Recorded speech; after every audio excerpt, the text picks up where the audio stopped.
third owner of this particular vehicle. The car was originally owned by an older gentleman in Tasmania and was second owned by a guy who had to sell it, and this was about 15 years ago here in Melbourne, and I was fortunate enough to come across it. Just been painted, so needed pretty much a bit of a restoration to be done on it, and we completed that restoration. So we redid the interior, the engine bay was done, and I've tried to Americanise the car as much as possible. So we've got some US wheels on it, and it sits at the right stance.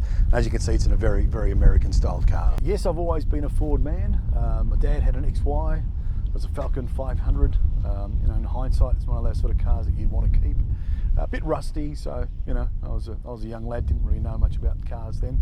And we've always had Fords in the family, so we moved on to an XF of all things, and I've always had an appreciation for Ford cars. And when my chance came to buy my own, as you can see, I couldn't bypass it.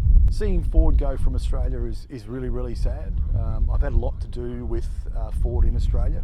I'm the secretary of the Early Falcon Car Club, and fortunate enough to have a few events that we've been involved in with Ford. Feel for those that are working in Ford at the moment, and it's part of our culture. It's a sad thing to see go, and I think it'll be sorely missed.